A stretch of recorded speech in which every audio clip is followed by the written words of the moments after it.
새벽에 하나님께서 우리에게 주시는 하나님 말씀은 빌립보서 4장 14절에서 23절까지 말씀입니다. 제가 봉독해 올리도록 합니다. 그러나 너희가 내 괴로움에 함께 참여하였으니 잘하였도다. 빌립보 사람들아, 너희도 알거니와 복음의 시초에 내가 마게도냐를 떠날 때 주고받는 내 일에 참여한 교회가 너희 외에 아무도 없었느니라. 데살로니카에 있을 때에도 너희가 한 번뿐 아니라 두 번이나 나의 쓸 것을 보내었도다. 내가 선물을 구함이 아니요 오직 너희에게 유익하도록 풍성한 열매를 구함이라. 내게는 모든 것이 있고 또 풍부한지라. 에바브로디도 편에 너희가 준 것을 받음으로 내가 풍족하니 이는 받으실 만한 향기로운 제물이요 하나님을 기쁘시게 한 것이라. 나의 하나님이 그리스도 예수 안에서 영광 가운데 그 풍성한 대로 너희 모든 쓸 것을 채우시리라. 하나님 곧 우리 아버지께 세세 무궁하도록 영광을 돌릴지어다. 아멘. 그리스도 예수 안에 있는 성도에게 각각 문안하라. 나와 함께 있는 형제들이 너희에게 문안하고 모든 성도들이 너희에게 문안하되 특히 가이사의 집 사람들 중 몇이니라. 주 예수 그리스도의 은혜가 너희 심령에 있을지어다. 아멘. 좋은 아침입니다. 요즘 교회들마다 겪는 어려움 중 하나가 교회 일에 성도들의 참여도가 별로 없다는 것입니다. 본교회에서 부흥회를 해도 수련회를 가도 무엇을 해도 별로 관심들이 없는 것 말입니다. 물론 거기에는 요즘 SNS, 유튜브와 같은 이런 것들이 한 몫을 하고 있고요. 옛날에 부흥회를 한다면 이웃교회 성도들까지 데리고 왔지 않습니까? 그래서 모두가 함께 은혜들을 많이 받았고요. 그런데 지금은 어떻습니까? 어떤 부흥 강사가 온다 하면 유튜브를 통해서 집에서 벌써 다 봐버립니다. 그러니 참여도와 관심이 떨어질 수밖에 없는 것이고요. 또한 예전에는 연세 있으신 권사님들이 교회에서 거의 살다시피 하지 않았습니까? 그런데 지금은 어떻습니까? 특히 미국에서 말이지, 시니어 데이케어 센터가 생기다 보니 전부 거기에 가 계신 것입니다. 시니어 데이케어 가면은 뭐 절반이 권사님들이에요. 교회가 못하는 것을 하니 좋은 일도, 좋은 면도 있지만 기도와 섬김과 봉사를 해야 할 일꾼들이 전부 잃어버리고 있지 않나 안타까움이 있습니다. 그러다 보니 교회에서 하는 일에는 관심을 갖지 않게 되는 것이고요.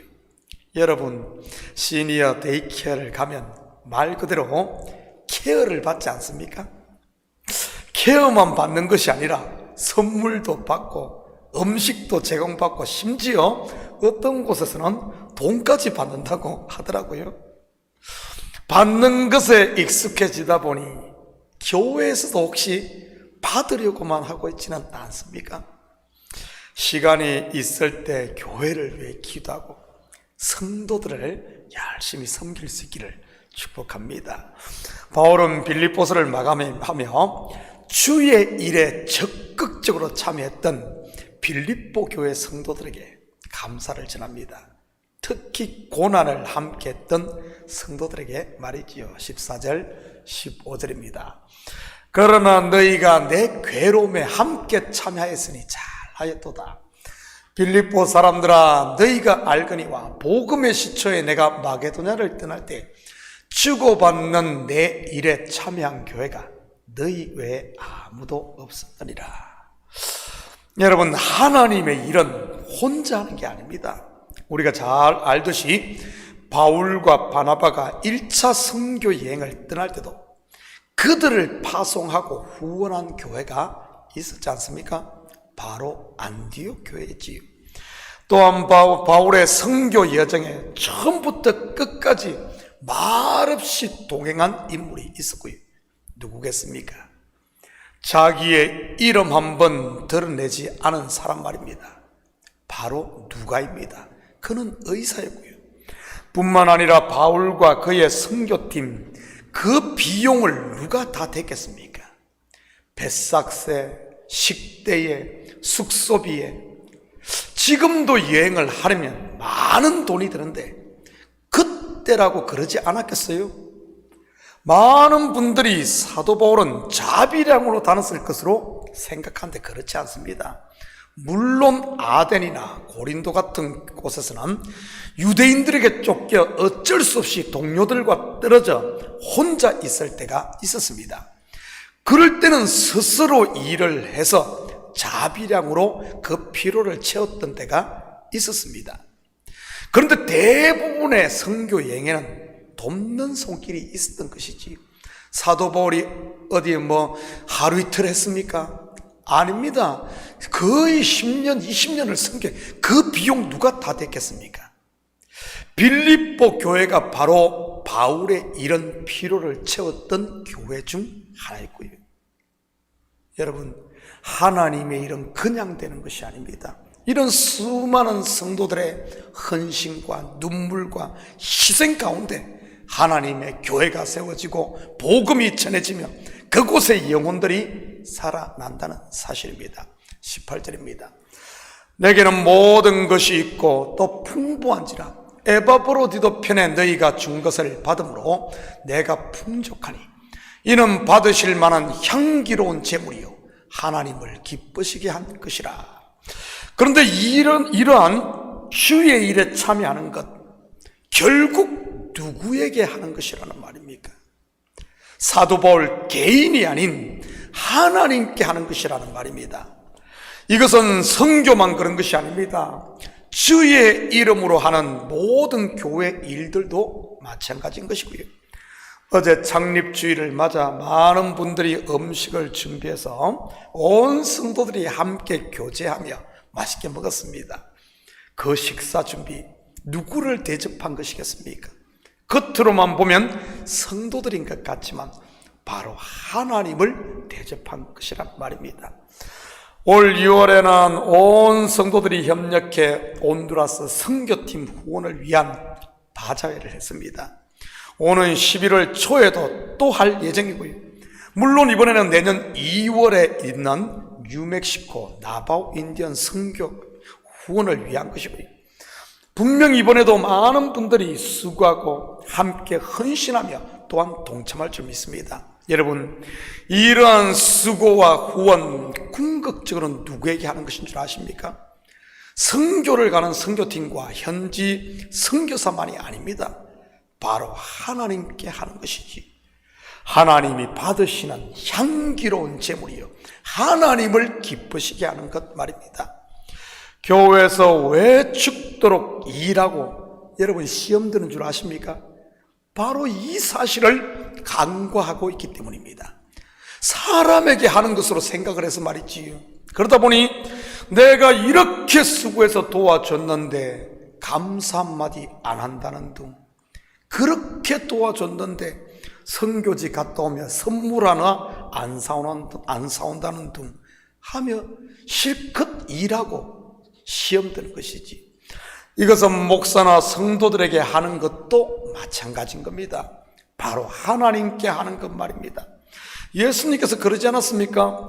지극히 작은 소자에게 한 것이 곧 나에게 한 것이라고 말이지. 저는 우리 식구들이 모든 일을 주 안에서 믿음으로 그리고 죽게 할 수 있기를 축복합니다. 그러면 하나님으로부터 상을 받고 하나님으로부터 복을 받을 테니 말이지. 물론 칭찬 또한 사람의 입에서 나오는 것이 아니라 하나님으로부터 우리 마음에 평강과 위로로 주어지는 것이고요. 19절 20절입니다.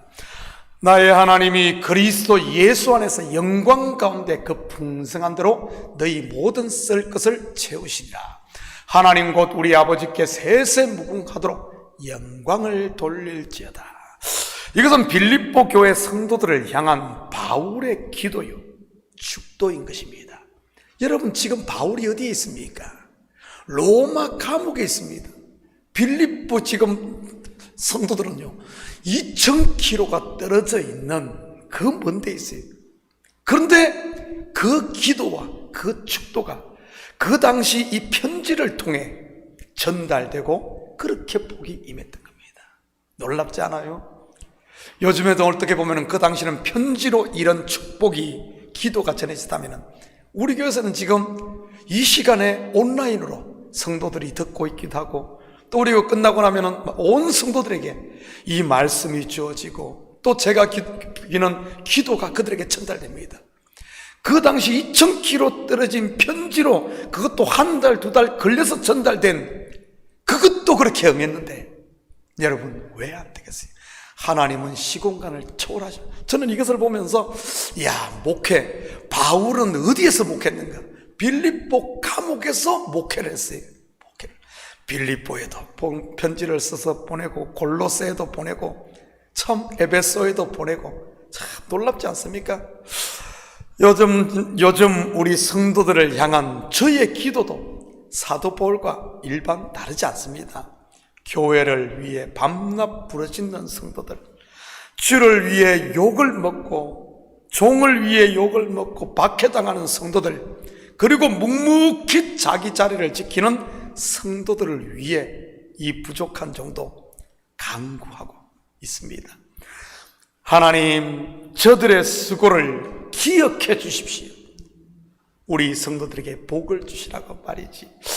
물질이 필요한 성도들에게는 물질의 복을, 건강이 필요한 성도들에게는 건강의 복을, 그리고 우리 성도들의 자녀들이 잘 되기를 위해 말입니다.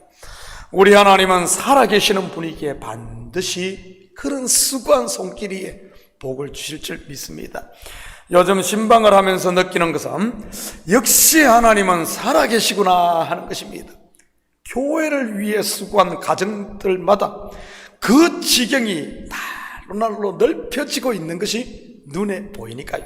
뿐만 아니라 성도들의 신앙 수준도 놀라보게 좋아져 있는 것을 보게 됩니다. 고난, 즉 영적 싸움에 동참함으로 얻은 승리의 탈취물이라고는 할까요? 그것은 저도 마찬가지고요. 제가 지난 설교에서 잠시 언급했듯이 이제야 목회가 무엇인지를 좀 알 것 같습니다. 그리고 믿음의 선배들의 마음도, 그리고 나를 바라보시는 우리 하나님의 마음도 좀 알 것 같고요. 그래서 저는 요즘 참교회를 섬기게 하신 하나님께 얼마나 감사한지 모릅니다. 어떤 목사님들은 그런 말을 하기도 하는데 말이지요. 괜히 교회 연합해가지고 이런 고생한다고 말이지. 근데 저는 전혀 그렇게 생각하지 않습니다. 다시 9년 전으로 돌아간다 할지라도 이 길을 선택할 테니 말이지. 목사가 왜 이 목회의 길에 들어섰겠습니까? 편안한 생활을 하려고 했을까요? 아닙니다.